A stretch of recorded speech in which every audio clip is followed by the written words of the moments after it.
Hello everyone, welcome back. In our last video, we have seen in the lesson Voyaging Toward Excellence, and in that lesson, in that last video, that the writer was just telling about his experience in IIT, and he was just telling us that while studying in IIT, he just not only wanted to pass an examination that is related to curriculum, but he just wanted to, but also he wanted to pass the examination that is called the life examination of life, and he said कि जो कुछ भी उनके जो दोस्त थे वहाँ पर आईआईटी में उन सब का एक ये था, ऐसा मतलब उनका ये एथिक्स नहीं था कि प्रैक्टिस ये नहीं था कुछ है फिर कि नहीं हमें बस एक हम लोग आईआईटी से पास हुए हैं, ठीक है, हम लोग जीआरई के एक एग्ज़ाम दे देंगे, उसके बाद हम लोग यहाँ जाएंगे यूके में और वहाँ पर सेटल हो जाएंगे. It was not like that, but they have to think, they means many of the many, और हम जिसको कह सकते हैं बहुत सारे उनके ऐसे दोस्त थे जिनका मतलब जो 15 और 20, हम जिस पर्सन की बात करें जो ग्रुप में थे, जो राइटर के फ्रेंड्स थे, उनका यही कहना था कि ह्यूमन लाइफ एग्जिस्टेंस और जितना नॉलेज दुनिया वर्ल्ड में अवेलेबल है वो उसको गेन करना चाहते थे. Want to expand their thought, उनको अपने थॉट एक्सपांड करने थे, उनको सारा आइडियाज़ उनको जानने की मतलब क्यूरियोसिटी थी कि क्या है सारी चीज़ें. और हमेशा हमें पता है कि क्यूरियोसिटी की वजह से नई नई चीज़ों का इन्वेंशन होता है, और वही बात, वही खासियत, वही स्पेशलिटी किन में थी, वो जो सारे दोस्त थे राइटर के आईआईटी में उनमें थी. और वो कहते हैं कि मतलब मैं भी इस तरह का हो गया था कि मुझे भी I just wanted to dive into the sea of knowledge. वो कहते कि वो जो समंदर में, वो कहते कि मेरे सामने जो समंदर था नॉलेज का, जो खजाना था मेरे सामने, जो समंदर हम जिसको कहते हैं जहाँ पर नॉलेज है, सब कुछ है, वो कहते कि मुझे वो सारा नॉलेज चाहिए. तो कहते हाँ ऑफ कोर्स कि हम लोग सारे इसमें एक्सेलेंट नहीं हो सकते. अगर हम नॉलेज की बात करें तो हम लोग सारे सब्जेक्ट्स में या फिर सारे टर्म्स में हम लोग एक्सेलेंट नहीं हो सकते, लेकिन कहीं ना कहीं हम उसका बेसिक तो जान सकते हैं. वही चीज़ कौन कह रहे थे यहाँ पर, राइटर कर रहे थे. वो भी सेम चीज़ कह रहे थे कि मैं इस सारी चीज़ों में एक्सेलेंट नहीं हो सकता था, लेकिन जो रेस्ट ऑफ द सब्जेक्ट्स से जिनको जिन जिन मतलब जिन पर मैं शायद से महारत हासिल नहीं कर सकता था, फिर कर पाता, लेकिन उसका जो बेसिक नॉलेज है, I was trying to gain that basic knowledge, and that is only because of my curiosity, because I don't want to pass only to score the good marks और just having a good job, high paid salary. No, वो कहते हैं कि नहीं, ये मेरी curiosity थी, इसलिए मुझे सारा कुछ वहाँ से ले जाना था. और वो कहते हैं कि उसके बाद मेरा जो बिलीव था वो था रैशनलिज्म के ऊपर. रैशनलिज्म का मतलब मैंने मतलब ऑलरेडी वहाँ पर दिया भी है, but I am just telling you कि रैशनलिज्म मीन्स एक ऐसी सोच जो कास्ट और रिलीजन को बिसाइड, बाजू में रखकर हम जब फ्रैंकली बात करते हैं हर चीज़ को लेकर, दैट इज़ कॉल्ड रैशनलिज्म. और वो कहते कि उसके बाद मेरा मतलब I was just become a firm believer on the things that, कि वो कहते कि मैं caste, creeds, races, genders, religions के ऊपर मैं ट्रस्ट नहीं करता था. मेरा जो मेरे हिसाब से in my point of view what is that God जो है वो नेचर है और ह्यूमैनिटी क्या है, religion. If you understood this two things, then there won't be rights in your country, there won't be discrimination among the castes, and there won't be discrimination between male and female. Next we will see, that is the last paragraph, that is I passed. अब हम start करेंगे last paragraph से. I passed from IIT, joined a non-violent social movement for tribals with Sarvodaya, participated in a peaceful satyagraha, went to jail for 10 days. अब यहाँ पर हमने जैसे एक रिपीट करना चाहती हूँ मैं एक बात, कि जैसे राइटर ने हमें कहा है स्टार्टिंग में कि जो सोशल रिफॉर्मर्स थे या फिर जो कुछ भी थे, पोइट्स थे, राइटर्स थे, या फिर जो म्यूजिकल फील्ड से जो बिलोंग करते थे, वो सारे लोग इनके यहाँ, बहुत सारे मतलब डिस्टिंग्विश पर्सन इनके यहाँ पर आते थे. कहीं ना कहीं डिस्कशन होता था इन सारी चीज़ों के बारे में, कहीं ना कहीं डिस्कशन होता था लिटरेचर के बारे में, सोशल इश्यूज़ के बारे में. तो वो इम्पैक्ट राइटर के माइंड में था. और जब राइटर को बहुत हाई पेड सैलरी थी, वो वहाँ पर मतलब फॉरेन में जाते थे, उन्होंने ट्रैवल बहुत किया, लेकिन उसके बाद कहीं ना कहीं उनको लगा कि yes I just wanted to do something else for the betterment of the human life. उसके बाद की वो बात कर रहे हैं कि वो आईआईटी में पास हो गए. उसके बाद उन्होंने ट्राइबल, मतलब हमें पता है आदिवासी लोग, that is called the tribals, उन्होंने सोशल मूवमेंट्स, एक हम कहते हैं कि सामाजिक जो चळवळ, हम जिसको कहते हैं कि सोशल मूवमेंट, उन्होंने स्टार्ट की. किसके लिए मतलब किसके साथ, सर्वोदया के साथ. Sarvodaya it's a name of an organisation. और कहते कि मैंने वहाँ पर पीसफुल सत्याग्रह, जिसमें पता है कि गांधी जी का नॉन वायलेंस था, सेम वो कहते हैं that is called the peaceful. कहते कि हम लोगों ने जो सत्याग्रह किया, हम लोगों ने जो मूवमेंट की थी, it was peaceful, there was not any violence. वो कहते हैं कि उसके बाद वो उसके मतलब जब वो वहाँ पर थे, जब उन्होंने किया, सत्याग्रह नॉट मूवमेंट की थी वहाँ पर, तो वहाँ पर वो 10 दिन के लिए जेल में गए थे and came back to Mumbai, was jobless for a while and worked for rupees 125 per month to supervise workers at the night shift in a mechanical workshop and changed 13 houses in Mumbai and finally settled on information technology as my career. अब writer बोले कि देखो IIT से पास होने के बाद वो उन्होंने सरोदय नाम के ऑर्गेनाइजेशन है वो ज्वाइन की, वहाँ पर उन्होंने ट्राइबल के लिए उन्होंने सोशल मूवमेंट किया। उसके बाद जब वो मुंबई आए थे तो मुंबई आने के बाद उन्होंने से पर मंथ उनको कितनी सैलरी थी, 125 रुपये पर मंथ सैलरी में वो जॉब करते थे। वो भी कहाँ पर देखो कि to supervise workers at the night shift in a mechanical workshop. एक मैकेनिकल वर्कशॉप था जहाँ पर जो वर्कर्स थे उनके ऊपर सुपरवाइज करना, उनके ऊपर ध्यान रखना, वो था, वो भी नाइट शिफ्ट थी। और कहती है कि जब वो मुंबई में थे उसके बाद उनके मतलब उन्होंने 13 घर चेंज किए थे, he had change in about 13 houses. और उसके बाद कह रहे कि फिर उसके बाद आफ्टर चेंजिंग द जॉब और changing the houses frequently near about 13 times, then after उनको जॉब मिला कहाँ पर, इंफॉर्मेशन टेक्नोलॉजी में, जहाँ पर उनका करियर सेटल हुआ। Now he is telling us that I spend 32 years in information technology. ये जब वो हमें बता रहे हैं कि उन्होंने क्या किया है, उन्होंने अपने 32 साल उन्होंने एज अ जॉब किया है उन्होंने इंफॉर्मेशन टेक्नोलॉजी में, and out of which I was a chief executive officer or MD or the software head of 23 years for large global multinational software companies with thousands of software professionals worldwide and 6 offices in the US, 3 in Europe, 1 in Japan and 1 in Australia. अब writer कह रहे हैं कि 13 बार घर change किया उन्होंने, 125 रुपये per month की सैलरी पर उन्होंने एक मैकेनिकल वर्कशॉप में जॉब किया था, वो भी नाइट शिफ्ट थी। उसके बाद उनको जॉब मिला इंफॉर्मेशन टेक्नोलॉजी में। वो कहते कि 32 साल मेरे वहाँ पर गए, और जहाँ से वो कह रहे कि जहाँ पर मैंने कौन से जो 32 साल का जो उनका एक ड्यूरेशन था उनके वर्क का, that is called the tenure. वो कहते कि वहाँ पर उन्होंने बहुत सारी रिस्पॉन्सिबिलिटीज़ उन्होंने हैंडल की, that is chief executive officer भी थे, वो MD भी थे, वो सॉफ्टवेयर हेड भी थे, जिनके वो 23 साल तक वहाँ पर थे, जिनकी क्या है, large global multinational software companies है वर्ल्ड वाइड में, और जहाँ पर सॉफ्टवेयर प्रोफेशनल्स थे उनके 6 ऑफिसेस थे उस कंपनी के, US में 3 यूरोप में ऑफिसेस थे, एक जापान में था और एक ऑस्ट्रेलिया में था। I had to travel all over the globe around 450 times for business. During this period, I had also written 4 books with 500-700 pages each on information technology published by Tata Micro Hill and then translated into Chinese for global distribution.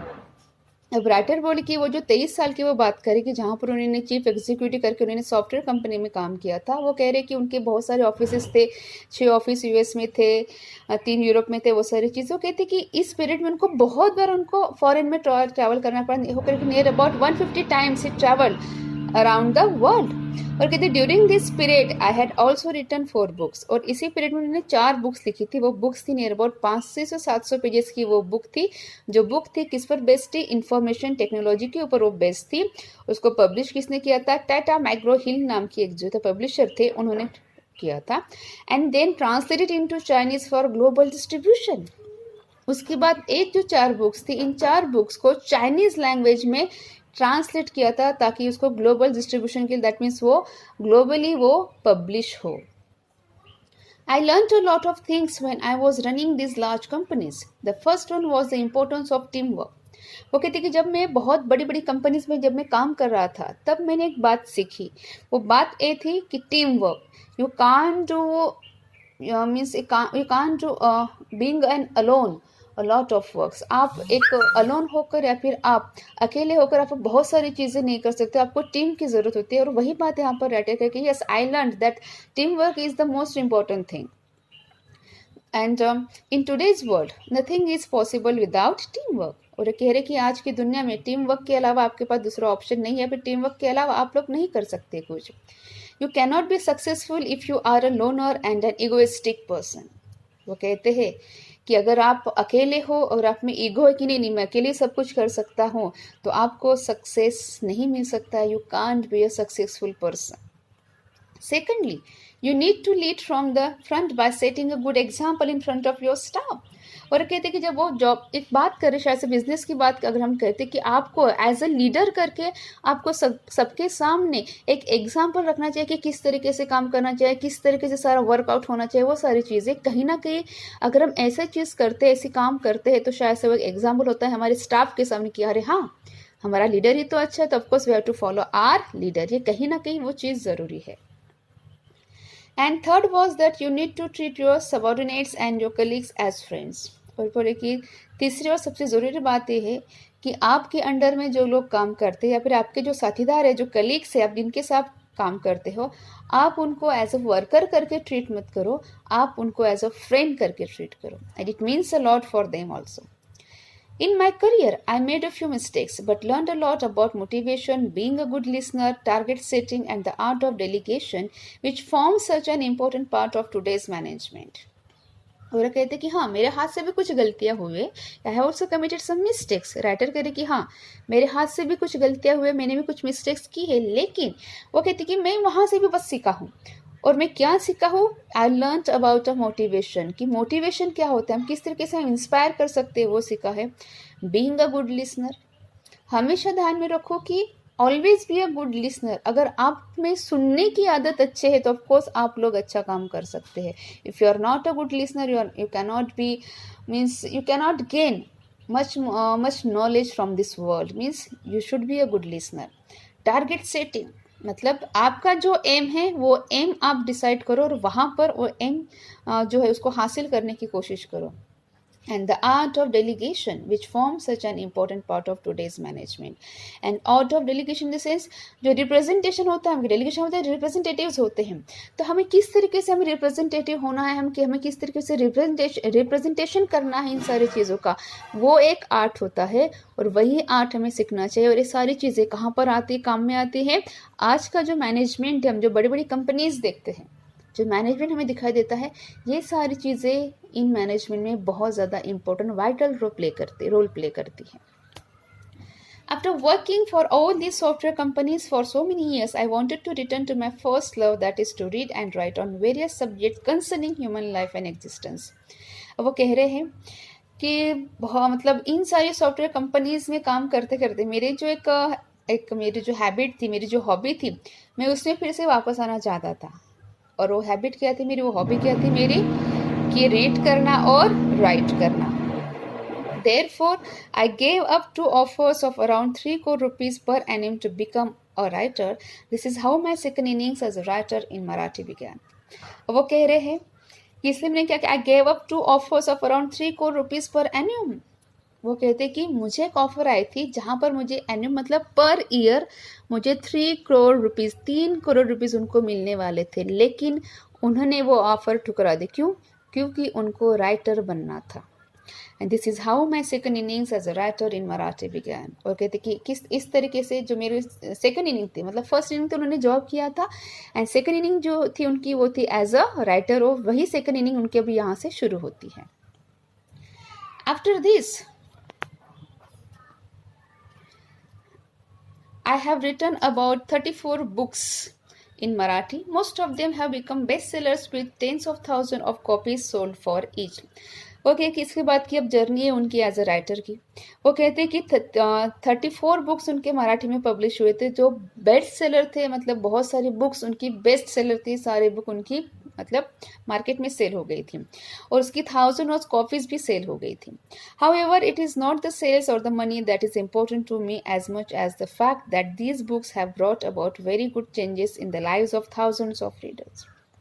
अब वो कहते हैं जो books मैंने लिखी थी, जो best seller थी, जिनको लोगों ने बहुत पसंद किया, जिनकी 1000 और कॉपी सेल हो चुकी थी, वो कहते कि मैंने सब सिर्फ पैसे कमाने के लिए या फिर मेरी बुक जो है वो अच्छे से पब्लिश हो जाए, वो अच्छे से लोग खरीद सके, इन सारे चीज़ों के लिए मेरा वो एम नहीं था. लेकिन वो कहते कि जो बुक मैंने लिखी थी वो बुक थाउजेंड्स ऑफ लोगों की ज़िंदगी में चेंजेस लाए थे. Means these books have brought the drastic changes in thousands of people who have purchase this book. I am just repeating this one. कि राइटर को यही कहना है कि जो बुक्स उन्होंने लिखी थी वो जो बेस्ट सेलर थी, तो वो कहती कि ये सब मैंने इसके लिए नहीं किया कि ठीक है मेरे बुक मतलब मुझे ऐसे अच्छे से पैसे मिलने चाहिए या फिर मुझे उसका सेल अच्छा हो, लोग उसको खरीदें। लेकिन वो कहते कि सबसे ज़्यादा मेरे लिए खुशी की बात ये थी कि जिन लोगों ने बुक्स खरीदी, जो थाउजेंड्स लोग थे, उनकी ज़िंदगी में इन बुक की वजह से बहुत सारे चेंजेस, पॉजिटिव चेंजेस आए थे, और वही बहुत बड़ी बात थी राइटर के लिए। After reading my autobiography, Musafir, and a book on psychology, Manath, hundreds have come out of depression and more than a dozen have given up thoughts of committing suicide and decided to start all refresh.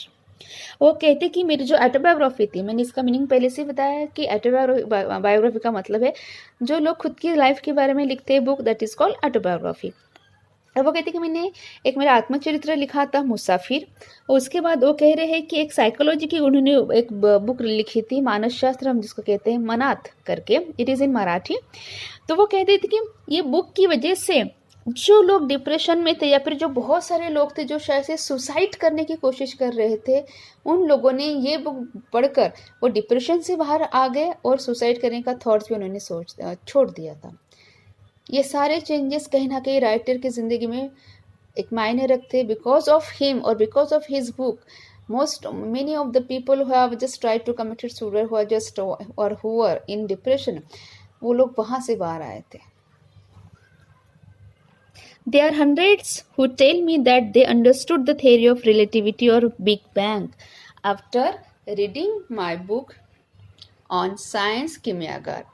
अब वो कहते हैं कि बहुत सारे ऐसे hundreds लोग थे जिन्होंने उनको कहा कि उन्होंने जो बुक लिखी थी बिग बैंग के ऊपर या फिर रिलेटिविटी के ऊपर, उनको सारी टर्म समझ में आई थी। और उनकी बुक का नाम था, जो साइंस के ऊपर बेस्ड थी, उसका नाम है Kimiyagar. My book Boardroom on management has created at least 20 successful entrepreneurs. Then there are thousands who tell me that they now can understand Economic Times or NDTV profit after reading my book on economics अर्थात। अब अपने थोड़े से book के बारे में यहाँ पर राइटर हमें इंट्रोड्यूस करा रहे हैं कि बोर्डरूम नाम की एक उन्होंने बुक लिखी थी जो मैनेजमेंट के ऊपर थी। तो वो कह रहे कि इसकी वजह से ये हुआ था कि ये बुक पढ़कर नियर अबाउट 100 से ज़्यादा लोग, हंड्रेड्स लोग क्या बने थे, मतलब 20 लोग क्या बने थे, एक सक्सेसफुल एंटरप्रेन्योर्स का मतलब एक बिजनेसमैन बने थे। कौन सी बुक पढ़कर? बोर्डरूम पढ़कर।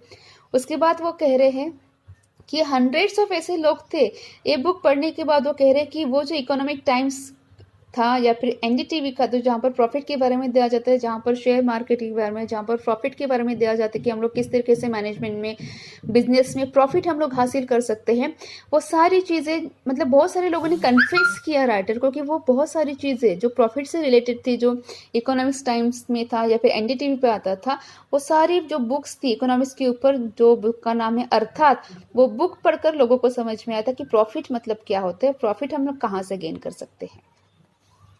Many have turned to mathematics after reading my book on mathematics, गणिती। वो कह रहे हैं कि गणिती मैंने एक बुक लिखी थी, वो पढ़ने के बाद बहुत सारे लोग मैथमेटिक्स में, मतलब मैथमेटिक्स में इंटरेस्ट उनका क्रिएट हो गया था।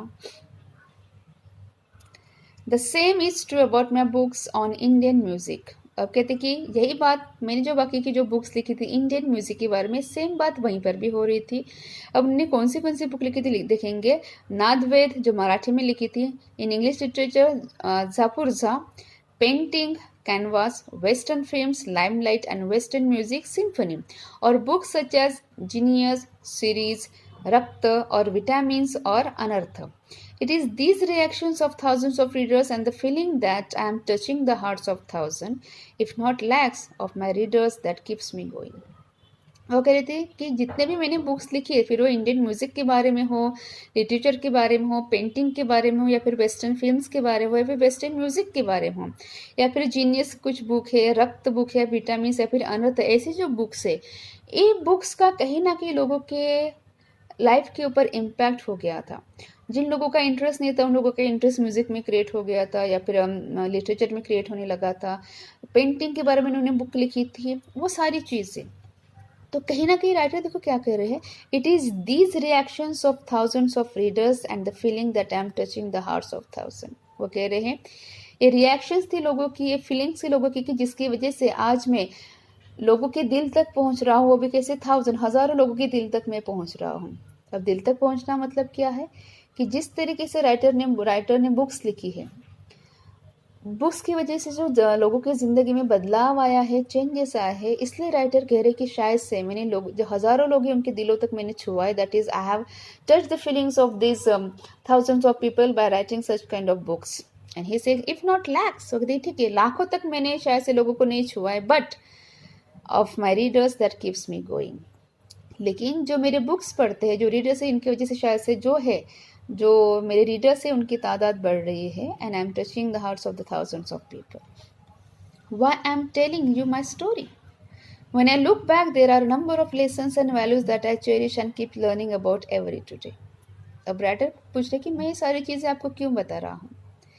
रीज़न यही है कि मैंने लुक बैक, वो कहती है जब मैं अपनी ज़िंदगी में पीछे मुड़ कर देखता हूँ, whatever I have done, whatever I have achieve, what I have written over there in the past, वो कहती है कि जब भी मैं सारी चीज़ों को एक बार देखता हूँ पीछे मुड़कर अपनी ज़िंदगी में, तो मुझे समझ में आता है कि there are number of lessons and values that I cherish and keep learning about even today. बहुत सारे ऐसे लेसन्स है, बहुत सारे मुझे ज़िंदगी ने सिखाया है, बहुत सारे ऐसे वैल्यूज़ थे जिनको मैं अभी भी जी रहा हूँ, चेरिश कर रहा हूँ, और आज भी अभी भी मैं उन सारे वैल्यूज़ को मैं जी रहा हूँ जो मैंने सीखे थे मेरी ज़िंदगी में।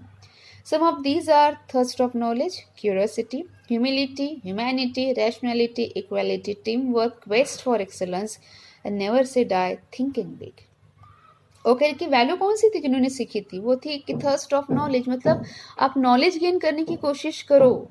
आप यू जस्ट थर्स्ट, आप ऐसे जिसको कहते हैं थर्स्ट का मतलब है कि जैसे हम कहते हैं कि किसी चीज़ को लेकर हम बहुत प्यासे होना, तो thirst of knowledge, whatever the knowledge is available around you in the world, just try to gain the knowledge. Curiosity, जानने की कोशिश करो, क्यूरोसिटी। ह्यूमैलिटी है, ह्यूमैनिटी है, ब्रदरहुड है, that is called humanity. Rationality, caste और रिलीजन को छोड़कर आप बातें करो, that is called rationality. Equality, there is no lower caste and higher caste, no gender discrimination, all the men and women, all the people, all the human beings are same. Teamwork, अगर आपको आगे बढ़ना है business में तो team work हमेशा ध्यान में रखो। एंड क्वेस्ट फॉर एक्सेलेंस, और हमेशा एक्सेलेंट होने की कोशिश करो। Don't try to be an ordinary person. If you think big, you of course dream big, and of course you try to achieve that big dream. That is all about the writer wanted to tell us, and he just sum up by saying that never say die thinking big. वो कहते हैं कि thinking big, हमेशा बड़ा सोचो। जब हम बड़ा सोचते हैं तो ऑफकोर्स हम बड़ा हासिल करने की कोशिश करते हैं। Abdul Kalam is I have heard the course of Abdul Kalam, who was the president of our India, ex-president. वो कहते थे कि सपना वो नहीं जो हम सोते हुए देखते, सपना वो है जो हमें सोने नहीं देता है। That is all about the message that the writer wanted to convey through this lesson, that always think big, try to be excellent in every field. ठीक है, हम लोग हर फील्ड में एक्सेलेंट नहीं हो सकते, but try to gain the basic knowledge of everything, of every field, and have the curiosity to know about the thing that is happening around you. This is all about the lesson. Hope you understood this one, and in our next video we will see next thing. Thank you.